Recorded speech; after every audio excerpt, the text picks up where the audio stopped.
En la primera comunidad de cristianos, la iglesia tuvo que ir abriéndose, tuvo que ir escuchando las necesidades de aquellos que se acercaban con la intención de añadirse a este camino, el camino del resucitado, el camino de Cristo. Y en medio de esta apertura se iban suscitando diferentes complicaciones. El día de ayer se nos presentaba una problemática muy concreta que daba paso a lo que hemos escuchado hoy en la primera lectura, esta primera gran reunión en torno a los obispos, en torno a Cristo, que se conoce como el Concilio de Jerusalén. Y este concilio, el primer concilio en la Iglesia, buscaba dar respuesta a una problemática muy particular.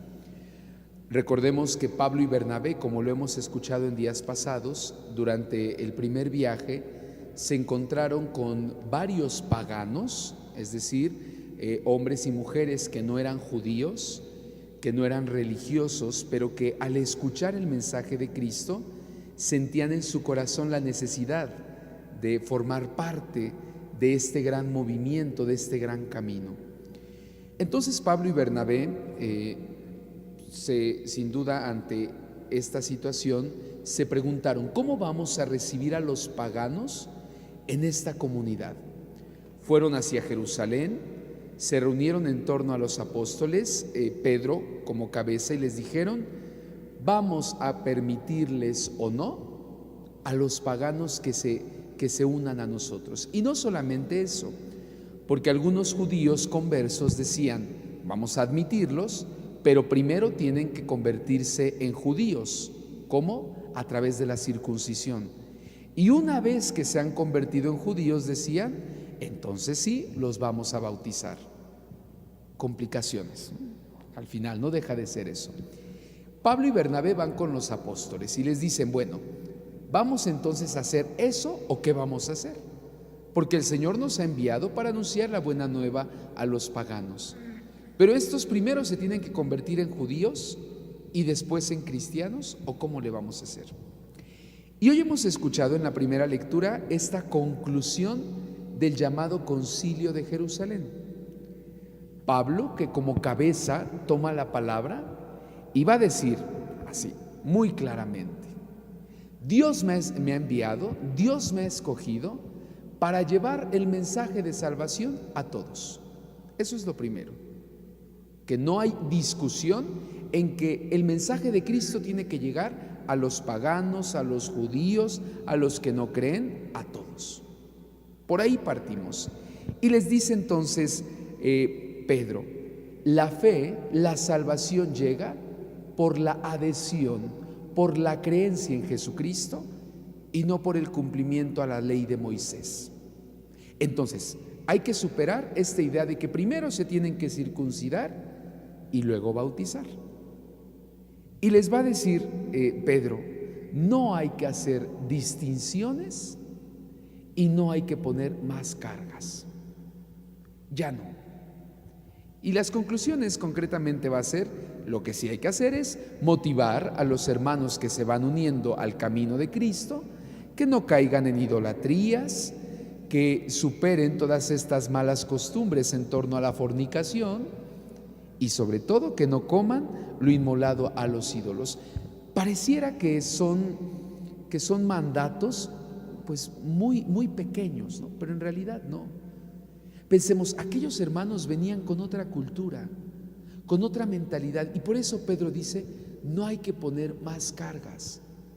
Primero que conozcan a Cristo, que renuncien a esto, sí, de la idolatría, de las fornicaciones, de las malas costumbres, sí, pero que se unan a Cristo, para que entonces su fe vaya creciendo y madurando con el tiempo. Creo que esto de la primera lectura es un recordatorio a la misión de la Iglesia. Como Iglesia siempre estamos llamados a tener apertura, a estar atento a aquellos que quieren acercarse a Cristo.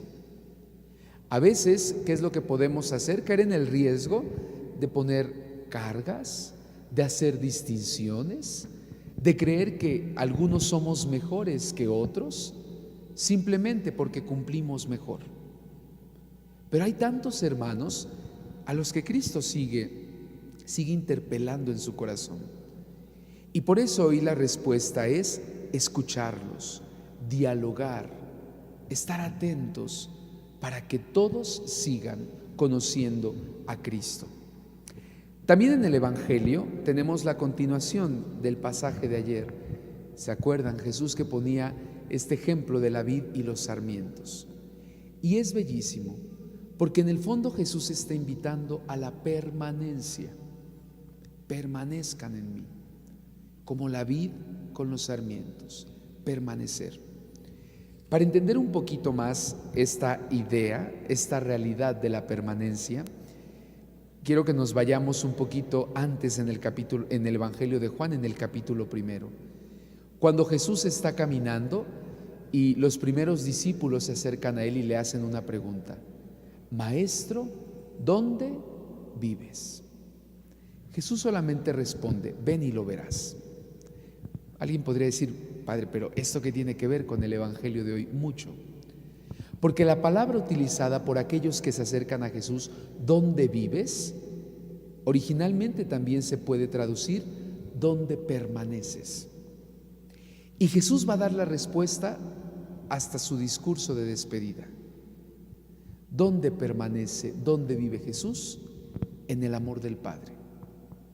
Y la invitación para nosotros es vivir con Él, permanecer con Él. ¿Por qué? La clave estaba en el último versículo.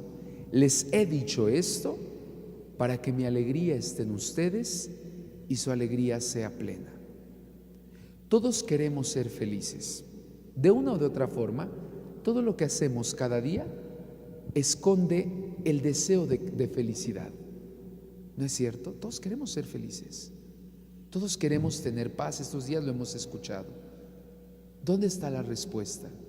Estando unidos a Jesús, permaneciendo en su amor, cumpliendo sus mandatos, no como una imposición, sino como un verdadero proyecto de vida y de amor que el Señor nos propone para que entonces sí tengamos vida, seamos felices y haya paz en nuestro corazón. Pidámosle pues a la Virgen Santísima, nuestra Madre del Cielo, ella que aprendió a permanecer unida a su Hijo, unida a la voluntad del Padre, que de igual manera nos ayuda a nosotros a permanecer en Él para que nuestra alegría sea plena, para que nuestra alegría tenga como fundamento estar unidos a Él. Que así el Señor nos lo conceda.